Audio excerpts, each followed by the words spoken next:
Welcome back to the Cat Nat podcast. This week's episode is brought to you by HelloFresh, helping make those nights you can do family dinners feel special and stress-free. From 15-minute meals to sheet pan recipes, HelloFresh makes it easier to get to the table.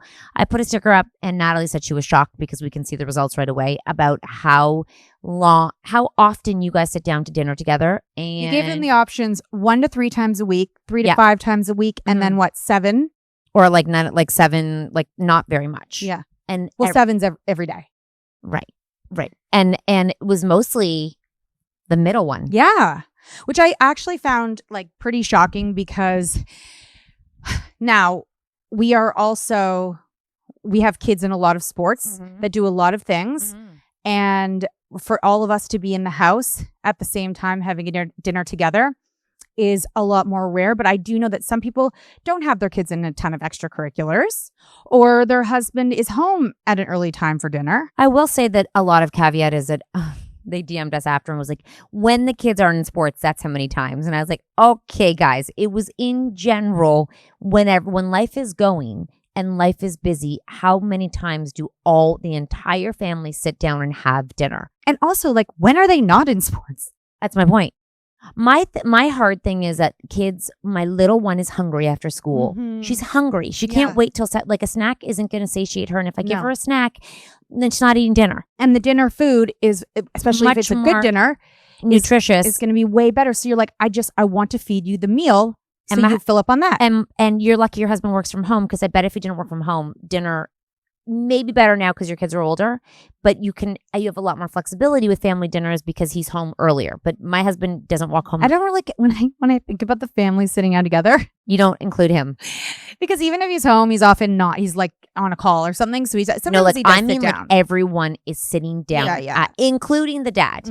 For me, that's maybe once a week. If I'm to be totally if that. Yeah, like it is but the kids and I a lot more. Yeah.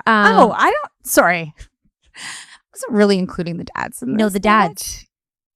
Yeah. I mean, family. So the kids and I will definitely get a meal, but it's usually someone's getting ready to go. Yeah. Like in my brain, the family dinner is we are sitting down as a family at the table, and it's like dinner's on the table and we're having like the movies. Yeah. I do have those movie dinners more often, I would say. But it doesn't mean that they don't also need another dinner later. Well, yeah. It's like I am speeding. I need, and HelloFresh has these with 15 to 20 minute meals. Over and over again. Like in one sheet pan, one pot, which is really, really helpful because if you can do it, if you know I have exactly 20 minutes and I can put a meal on the table, that's a lot easier than creating a meal and not knowing what that takes longer. Also, like if they're on the bulk, if you have a teenage boy, you know exactly what I'm talking about. They eat a lot of food. Yeah. And I mean the bulk of growth spurt. They are eating and the girls too. Like, you all know, I said recently, I'm like, I feel like my son is cluster feeding. Sometimes I feel like my kids are cluster feeding. Like Chloe does it too, where they just get a hunger wave. Yeah. And they don't stop eating. So it's like full dinner. And then they're like, snack. And you're like, oh my God, you are cluster feeding right now. You went 10 minutes and you're still hungry. Yeah. We're in a phase of cluster feeding. Yeah. And it's hard for everyone to be able to sit down, and there's like no shame in not being able to make that happen very often. But the hard part is how do you get quick meals in and be able to make another meal later and make sure that you have all the ingredients to make that happen? Well, Nat, that is HelloFresh. Bring back the family dinner even on busy nights. Make getting to the table so much easier when you try HelloFresh today. Use code CATNAT50 for up to 50% off your first box. Enjoy. I can say it's Tuesday and we're back to school, and Nat was depressed and now she's not. No, it was per period. It was right before I can't believe we ever. Do you still have your period? I could. Right. But I don't know, because I just wing it every morning. Is there a tampon in there? No, but I probably should have one. Yeah. And I'm wearing light pants. Yeah, but do you do that? Wear a tampon for fun? No. Do you bleed through your pants? Yeah. Oh, so good to know. You wear dark pants. Oh my gosh. Yeah, I had dark pants on. I went up, when I went up north with my girlfriends, I bled through my pants, and I left my pants in the laundry at the friend's house, and she was moving, and she's like, do you want me to throw out your period stain pants, or do you want to give it to your mom to see if she can get the stain out? I'm like, just throw them out. They're great jeans. I love them. I'm like, I'm not going to get the jeans from you and you have to deliver me that. You know what? No. Throw them out. Well, guys, welcome back. We're back. I can't believe we're back. Look it was who's back in the motherfucking house. It was such a crazy summer in terms of children, and I don't know how it possibly came to that. I don't know. It really did. It's like so many people are like, oh, it's my freedom time when I don't drive kids around because I send my kids to sleepover camp. Meanwhile, we're the exact opposite. I don't know. I don't know if this was like unique to us. I don't know. I don't know. I don't know what happened. I'm shocked. I'm actually shell shocked from the summer. There wasn't a day I didn't have at least 3 kids. Yeah. I never had I did not have not one moment alone. Yeah. Not a moment from June 12th to September. Not one. Not a second. Not 1 second. I sat around the kitchen table one night and I said, what did I get to do for me this summer? And then I was like, I don't think I did anything. And then the family listed off a few things. I'm like, that's not no. And then my daughter goes, what would you have wanted? And I was like, fair question. And she was serious. And I was like, I don't know. But then I remembered, did I tell you that I tried a Zyn at the dinner table? Yeah, you did. And so then I tried that and I thought maybe that'd be a little exciting. You felt sick. No, I just like didn't feel sick. I was just like, this is just dumb and my gums kind of burn. Like, the kid's like, what does it feel like? And I'm like, nothing. Like maybe I just felt a little lightheaded for 1 second, but it really wasn't that fun. It really was really anticlimactic. And I like that. What am I doing for me? I'll try a Zyn at the dinner table. I was like, something exciting, something. I was just thinking like, so we didn't do anything for us. You and I didn't go away together alone. No. Ever? Usually we have a trip. Usually we have a business that we were supposed to go to Halifax, which I really regret. I really wish we had gone, but Air Canada, it didn't allow for it. And it was very stressful not knowing if we were going to get it. And if you were going to go, your flight could have been canceled because they didn't promise anything and you might not have gotten back and people were delayed for days. And other people had flights. They were flying in for the shows and they were in the same predicament we were in. It just felt really like chaotic and unorganized. And I was like, oh, this is a bad feeling trying to go do a show when you're unsure if you're going to make it. Yeah. And so I was like, we don't make it. I just remembered that I shipped everything there. I want to make sure she keeps it somewhere safe. Yeah, so that was very interesting, and I'm the summer house. I'm very aware of that. I love being the summer house, which means kids are always in my house. I just realized I was like, oh my God, there hasn't been a day that I haven't had multiple children. So my son was like, you should maybe start charging like as a community center, like a fee. Cause I have no food anymore. Like I have no food ever because they come in and eat everything. Now, certain times it's really inexpensive, but if you have watermelon in Toronto right now, or when you got it, it was like $17 for one watermelon. $17. When I would go up north, $6. $6 for the best watermelon of your life. So just like things like that, where you're like, just there's never enough food, and the kids are like, I have no food. So I was ready for routine. Yeah. I was ready. Summer is very long for us because it starts very early in June. Yeah, I was ready. I was ready to stop making meals. Yeah. I was ready to stop feeding 15 children. Like I fed a lot of kids this summer. I fed a lot of kids. The only thing I was like, I actually feel good about looking into this week is that I have my HelloFresh meals. Oh, me too. And so what am I going to make? I don't know. I'll take one of the recipe cards out and I say to the kids, who wants to make this meal? Yeah, I still make it. And I'm still having to make an extra meal on top of that meal because the amount someone eats. You just buy, and you can do that online. You buy extra meat. I know, but they don't like leftovers, Natalie. They're not going to reheat up the same meal. They're not going to eat it twice. Because it's like it's like they almost want like a snack, like a PB&J. Like the second meal is easier, but PB&J they can make themselves. Totally. But if they're coming home late, and a lot of you might struggle with this, you have the meal ready, so it's not like another step of them being up even later. Because they're gonna get home so late. Anyways, the summer's over. I'm like, I had a great summer. I'm glad it's over. I'm ready for a new. Oh, what? Yeah, I'm ready for a new too. I wouldn't say I had a great summer, and I never really I don't feel like you breastfed all summer. I mean, the kids were out, gone. Like I've never been so alone without them, to be honest, which is kind of the opposite of you. Is I had a lot of time where I was sitting there and they were all all gone. Oh shit. For like hours. Oh shit. You know, I I'd didn't sit have there an hour. and I was like, there's nobody here. Like there was a lot of nobody here, and a lot of them doing their own thing now. Like they can get places on their own. They like one of them was gone morning till night. I have a baby. Right. And they hang out in my house. Yeah, no. But I wouldn't say that it was fun when I was by myself. I don't feel like I had a mom. I don't. You know what? I would have rathered them around. Yeah, I get that. I mean, I was busy. I got to get out of the city a lot. Mm-hmm. It's, you know, being a city slicker just ain't the thing. It's just you know what it is? It's monotony that makes the days go by slow. And I was recently thinking, I was like, you know, our shows, I think why, and I'm not self-promoting, but I'll just say it anyways. It reminds you to like book a night and go do something. Cause I think everyone's so bad at making nights happen. Yes. Like you're tired. It's easier not to. It's so easier not to. So when you go to a show or like go do the thing, and us like we go work and do it, but it's so much fun because we go and do it. Otherwise, I don't think we would do it because we have so many kids.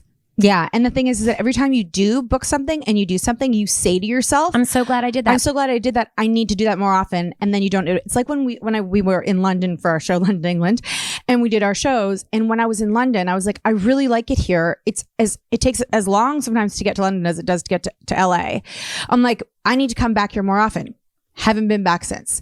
All these things you say you're going to do and then you don't do, but if you do them, then you just feel refreshed. You feel like seeing the world outside of your same, like I said, I drive down the same freaking street for my whole life. Like I just a different mom now. She's like, am I having a midlife crisis? Yeah. And I'm like, maybe. Yeah. I mean, it seems about right. I said, maybe we could be in a midlife crisis. Like you could be there. Cause it is weird. Like, I think there's many, by the way. Yeah. And also like you have these like epiphanies out of nowhere that just hit you. And mine was this exact street that I have driven my whole life. And then I was watching like Moms of Strollers and I'm like, oh, that used to be us. Then Moms of Toddlers, oh, that used to be us. And now it's like like they keep getting younger, but we stay the same. Like, things are changing for everyone else, and ours is just, we just stay like the same. And I was like, for the first time, I was like, so fucking boring here in this city. I'm sick of this city, but I also don't explore the city. I stay in my lane, in my house here. I also make every excuse not to go downtown. But I've started reading this book.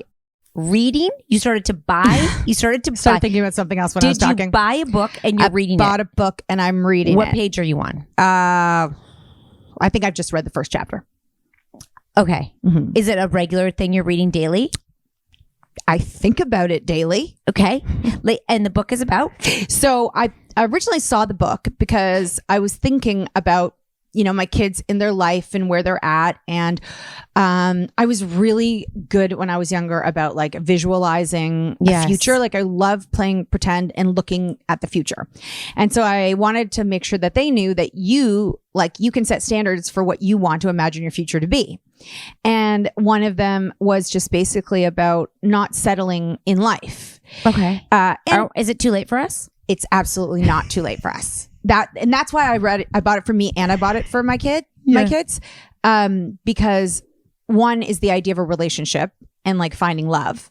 But then there's also just like things in life. And then there's also things in the same relationship. Like if we've been married, that we still can change our standards, lift our standards, lower our standards, or like put our life up to what we expected and say, wait, we're not there yet. I need to change this to feel like I'm getting what I need. This is all from chapter 1. So this is part of it. But then there's something that's called out of town confidence. And it's like, you know, when you go to like a new city and like you don't know anybody, and you and I do this all the time at like bars, airports, like planes, we talk to strangers. Yeah. And like that fuels us. But really we could lie about anything. Like you can be whoever you want to be. Okay. When you're out of town and nobody knows you, because your life in general, like everyone that you meet and see, they already have an expectation of who you are. Okay. What you stand for, what they need from you, what you need from them. And it's like, it's not a fresh start every day. So they're talking about the out of town confidence when you just kind of feel worldly and you feel like, oh, I got to go to this restaurant. I'm going to talk to this restaurant and all that. And I don't really know what the point of out of town confidence was like where they're getting with that, but I totally know that. You know, out of town confidence. Yeah. Like I'll just pull up to the bar and I'll order something I normally never would order. Oh yeah. A martini, dirty martini. Or even like, you know, why not try a French martini? They're delicious too. Oh. And just act like it's your regular, even though you've never had it before. See how excited she is talking about that? So excited. You know, and you like walk out of the hotel and you're in the hallway and like nobody knows anybody, but they're like, it could just be anyone. In the elevator, always talk to the people in the elevator. Yeah. Okay. So that fueled you out of town confidence. I just knew exactly what they meant. That feeling of like, you know, in your life, everybody looks at you with the same expectation. Like your kids look at you and go, she's going to be making my dinner. Exactly. She's the person I ask when I can't find my bathing suit. She's the one. So that's their expectation of us. But then I don't know, it must be also about like setting, well, for our young kids, in relationships, friendships is a big one too, you know, like for our kids to set the standards of, like I always say, you teach people how to treat you. So set your expectations for what you want in your girlfriends. I don't think boys are that deep. I know. I play with whoever, whatever. But girls, you know, don't settle for someone who treats you like shit. Yeah. And then in love, first chapter did sort of act like love was a big deal. The first chapter. Like when they were talking about love, I'm like, it's not that big of a deal. I mean, okay, hold on. Take a quick break. For many, it's an emotion. It's gonna be the biggest part of their life. Okay, well, here's what's also so weird about love. Is that the way you love someone and they love you isn't always the same. Nah. And the way they show love and the way you receive it or show it isn't the same. Yeah. But you assume that they should love you like you love them. Yeah. But they might never be capable of loving you the way that you love them. But you can't understand that until you get older and understand that love isn't a feeling that everyone feels the same way. Yeah. And it really is based on how their mom loved them. Sorry. Oh. So, and how they interpreted the relationships with their mom. I believe that to be true. I believe that to be true. I believe that to be true. Oh, what if they don't have a mom? Then the closest person to them. Yeah. Well, then they probably like, you mean if they had two dads? Okay. They would or their mom's dead. Well, they would have had, like, their mom died in childbirth. Yeah, their mom died in childbirth. Yeah. They would probably have a mother figure. Okay. Like a grandma or they would have someone who listen, we all come from nature. Oh, okay. You know what I mean? Like if you want to really look at life, just go watch The Animal Kingdom. Yeah. I'm not lying. I tell my kids all the time, I'm like, I know. Do you think any of your lives are that important? Yeah. Like, oh my gosh, it is in a textbook. Like if I can read your life in a textbook, nothing's that important. I was like, come on now. No. And you go talk to a therapist. Dude, they're not psychics. Yeah. They went to school. Yes. Oh my gosh. And I love you, therapists. Like because my children will say, oh, you sound like, and I'm like, because I went to school for therapy. And they just like, when people are just like obsessed with their therapist, they're obsessed with the person who sits and listens to them. I love therapists. And work through their shit. If you can trust someone and talk to them, that's half the battle. Yeah. If you can sit and talk to someone who you're paying to listen to you and not give you advice because that therapist can't give advice. They just sit there and listen. I mean, great. If you're sitting there to pay someone to reiterate what you said so you can think about what you're saying, even though you know what you said and you know what you should be doing, but you just need to say it out loud to a safe person, great. For some reason, I must have watched too long on my Facebook a clip. And now I'm being served this regularly. Is she a woman who she's a does couple therapist? therapy and she's got short hair and it feels like they're acting? Well, she doesn't have short hair, but one of the clients does. Maybe it's her. I mean, I said for her, I'm like, she literally repeats what they say. I know. And she gets them going. And then she's so basic what she says. And that's the funniest part about it. That is the skill, though, that's is to not interject at all your thoughts and opinions, because as humans, we want to give our advice so badly that we can't help ourselves. Yeah. So when you go to school to learn to not bring your shit into the client's relationship. Yeah. So you can just listen unbiasedly and give them something to think, ask the question so they can think about what they just said. That's exactly. And I just like, I always knew it, although I've never like gone like to a therapist like that. But I'm just like, and so much is being like brought up and talked about. And she is saying fucking nothing. Like, I wish everything didn't go back to childhood. Most of your preconceived relationships go back to childhood. It's just how it is because it's how you shape your world. It makes total sense. But like how you perceive your family, your children is how you most likely grew up. And if you don't beat the shit out of it, you just live it thinking it's fact. Not really thinking about why do I think this way? Mm-hmm. Why do I get mad when they sit on the corner of a couch? Because your parents got mad when you sit on the corner of the couch. I so know that. And I've been places where people have been like, don't sit. I'm like, it's not going to break. Like furniture is not antique. And you're like, sorry. Oh my God. You can sit on the cushion, but you can't sit on the side. That is such a memory for me. Don't sit on the arm. Why? And my husband loses his mind. Oh, he's still got it in him. Jeans on white? No, when Max puts his knee up when he's eating, like he sits like this. Oh, yeah. And like, so do I. Like, it's like, it is apparently an ADHD thing. Like people, they don't sit traditionally. Yeah.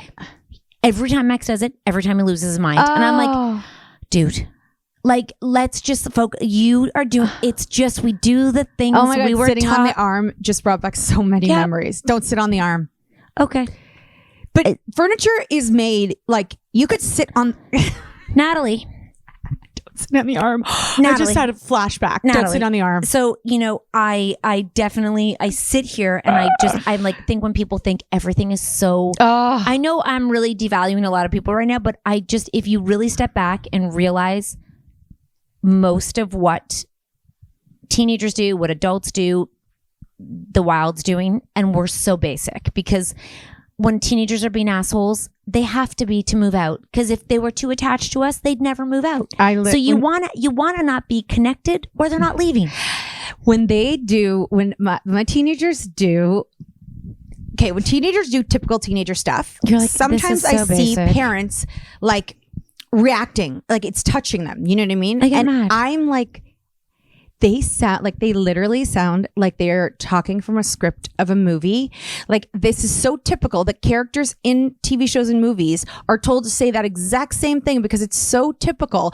And when I see parents react to this and like take the bait, I'm like, I'm so cringe that you teenager just said that because it's so typical. I know. And when adults get triggered by it, I'm like, that's so funny. I'm always like, don't react. It's crazy. Yeah. And then I also have said, which I know is not right. I know, listen, get mad at me, do what you want. I'm like, you're kind of smarter than this. Yes. You're so much smarter than being anxious. I know you are. Yeah. And I know you know this. Yes. I'm so confused. Yes. Is this because you see you're mimicking, which is part of teenage behavior, is to like act out what they think the behavior should be. Yeah. And I'm like, but I know you don't really feel that. No. But you're like kind of like, you're actually not that. Yeah. Like, when they start saying things, I'm like, yes, you're actually not. I like, nice try. Where did you get those for? Why are you, that behavior? Where did you just see that? Yeah. Where did you just watch that happen? Because that's not you. I think that's where social media has really become such a problem, is because I think they create scripts in their head of what they should be. Yeah. And I'm like, number one, I have not met a teenager who's not angsty or anxious. Mm-hmm. Like, show me a teenager who's walking through life and feels like how could they possibly? Nobody feels $1 million. Mm-mm. You should feel like you're the only one. Mm-hmm. That's normal too. Mm-hmm. And the second thing is, no one's got their shit together. No. And if they say they do, they're lying. Yep. And you're seeing tiny clips of hotties doing dances and they look like they're having so much fun. I'm like, they look so rich, they look so fit, they look so hot, they have the thickest hair, and it's like they're all over TikTok and they're like, and it looks so normal. And you're like, and her boyfriend is always so hot. And he's got all the hot friends. I'm like, it's just not normal. This is not normal. I know. I'm like, and also it's a 15-second clip of, and you can't teach them that. Like, you can't, they have to learn it. They have to see the people in real life. They have to talk to people. They have to, they have to actually learn it. But I am so often like, It's just so basic. Well, you know that like when I watch movies often, when I walk out of the movie theater, I feel like the main character. Oh, yeah. Sometimes I feel like that people are looking at me thinking, oh my God, she looks so much like the main character. The main character could very well be like Asian. You know what I mean? And 4 foot tall. So you're a method actor. I feel like I'm them. And they're people So like, oh my God, you she's take just people's personalities on. By the time I leave the theater, it's gone. But as I'm walking out, I feel like I'm the main out of character. town confidence. You have movie confidence. You're like, movie confidence. Look at me. I'm the main character. And if you think about it, everyone thought Love was supposed to be like the rom-coms. And that was just a movie, 2 movies you'd see a year.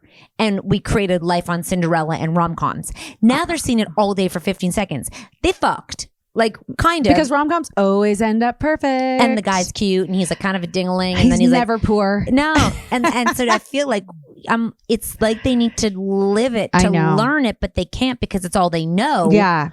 So holy jeez. And so I refer back to the animal kingdom a lot with my children because it's so basic. Yeah. And you can't really put the feelings towards, you know what I'm saying? Like if you can see that, if you can see behaviors without the emotion to it, then you kind of understand where we all kind of work from. Because if the animals are doing it, if the animals eat the people if they stay too long. Also, I don't know how many breaks we've taken, but okay. Well, I think it's 20. Okay.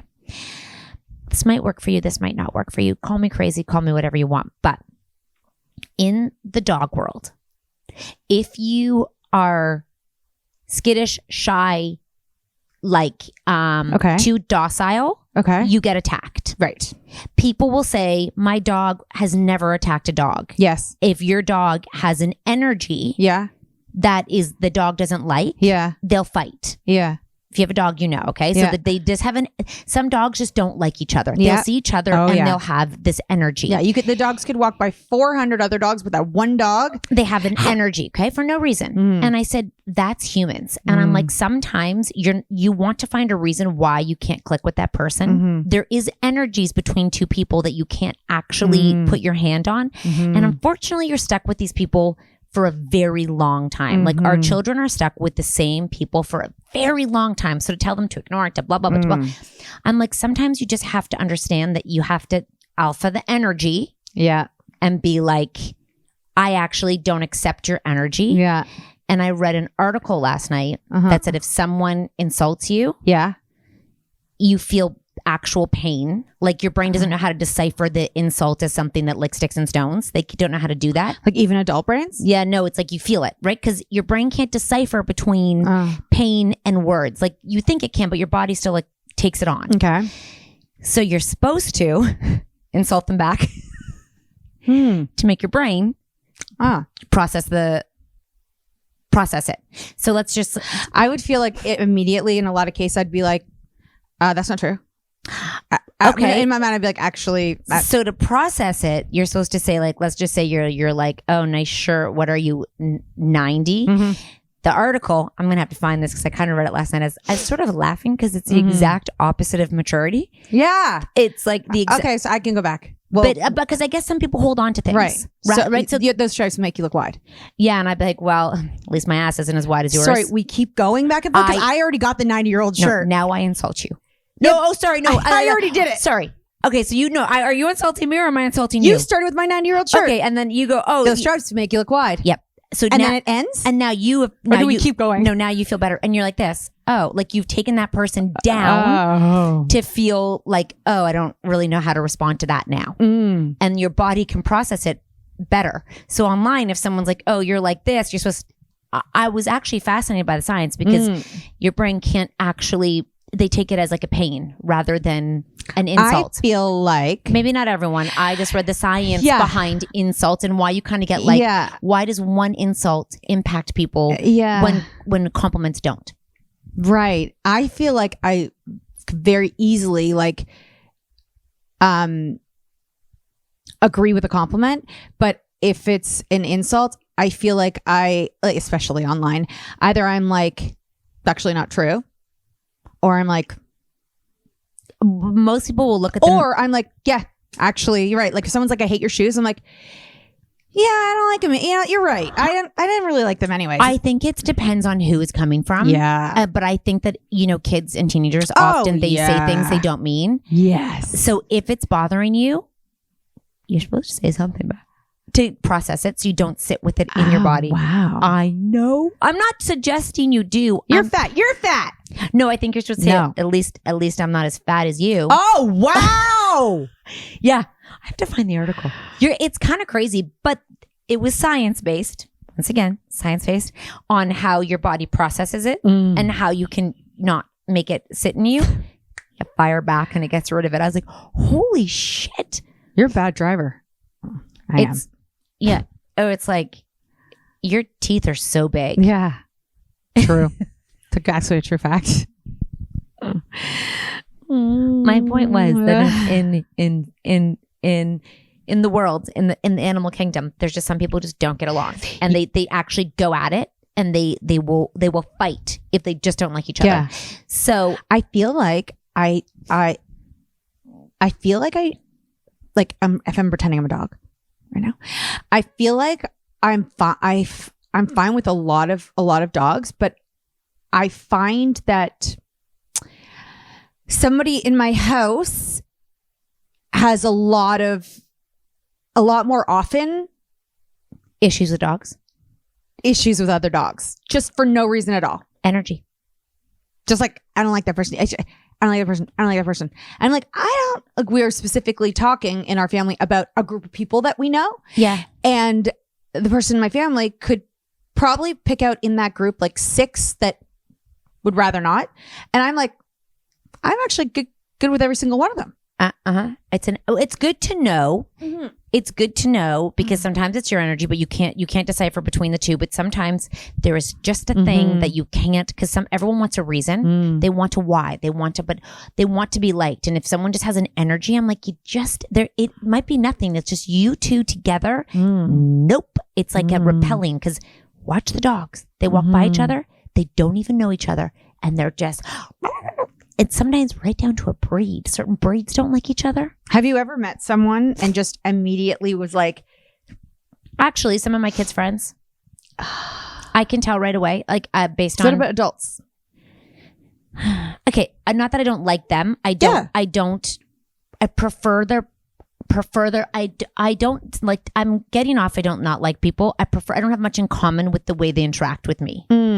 I prefer to just not spend more time with them because I'm like, I don't really feel like having that. I don't feel like being the one who has to have the conversation. I don't feel like being the one. So there's just some people I prefer not to be around, not because of any other reason than I don't feel like I have a lot in common with you at the moment. And that might change. Like really, I don't hate anybody. Like there's no one I'm like, I hate. I just don't, I'd prefer to spend time with other people than time with some people. Which totally makes sense, because you feel that way, they probably feel that way deep down too. But some people just like want to push the relationship. They want it to work because it's convenient. Yeah. But really, like if you don't feel that like synergy, they feel the same thing. And then there's a whole like population that they would have something in common. It's honest to God. Don't take it. Look at dogs. Look at dogs. If the dogs are doing it, we're going to do it, because if the dogs are doing it and there's no reason they don't like each other, they haven't met, they haven't had a conversation, they didn't break up with each other, they didn't sleep with their boyfriend, absolutely nothing, then humans would have the exact same for no reason. I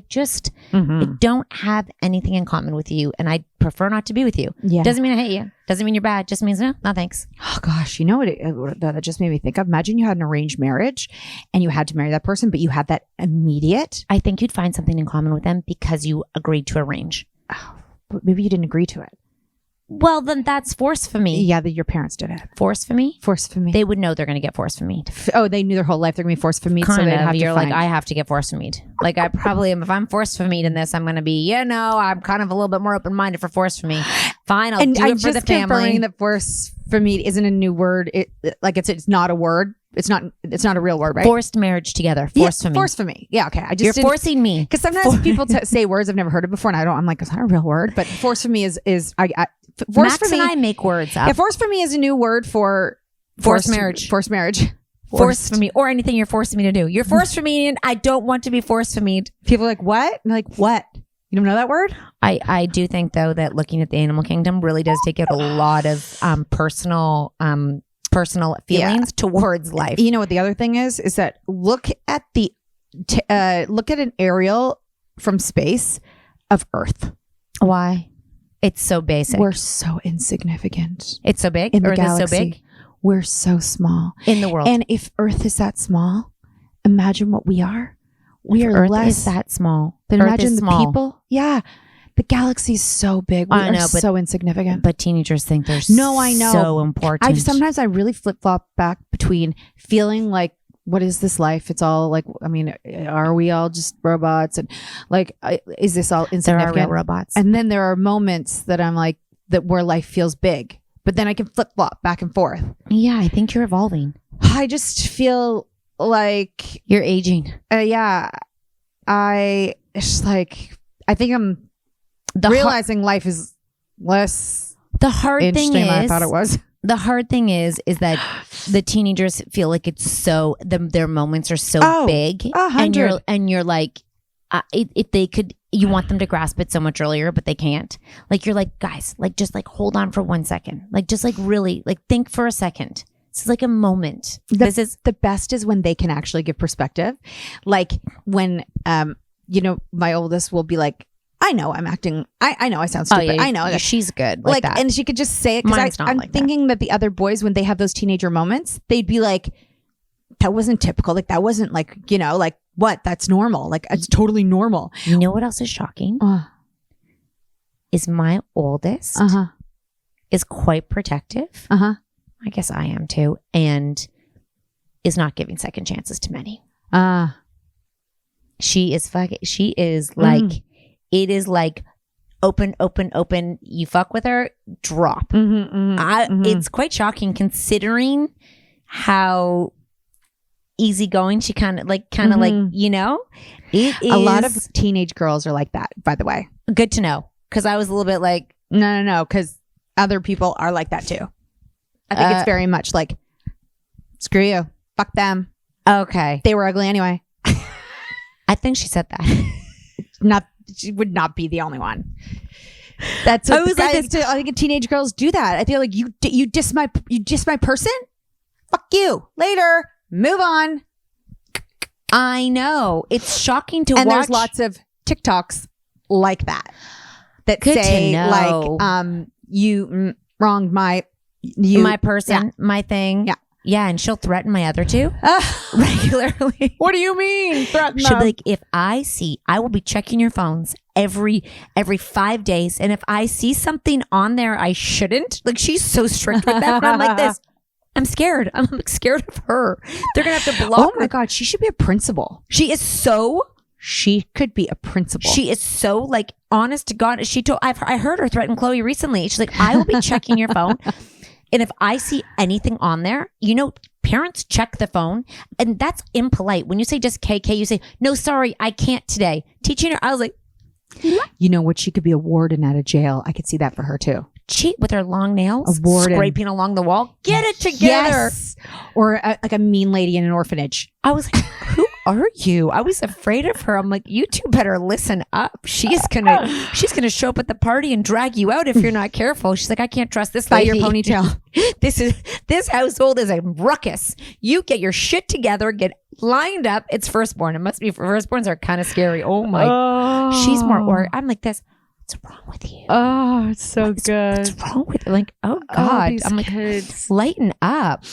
Oh my gosh. I can't believe I got an electric scooter. We gotta go. It's been a long podcast. I can't believe you did either. I mean, I was just thinking about it. I highly disrecommend. It's too late. No, I know. I highly disrecommend too. I am not. I will never. I am not. I don't know. No. I have a birthday. So my son, right kid, and also the other ones, absolutely not. I got my. We can talk about this on something else, but I did not get somebody got my kid a electric scooter because I mean, yeah. But I wrote a birthday card to that child and I said, I love you so much that I wouldn't get you one of those. That's how much I love you. And if you hurt yourself, you better find someone to take care of you. Of course, it's going to be me. Peace out, y'all. We'll see you next week. Write us about your thoughts and feelings about teenagehood. Thank you.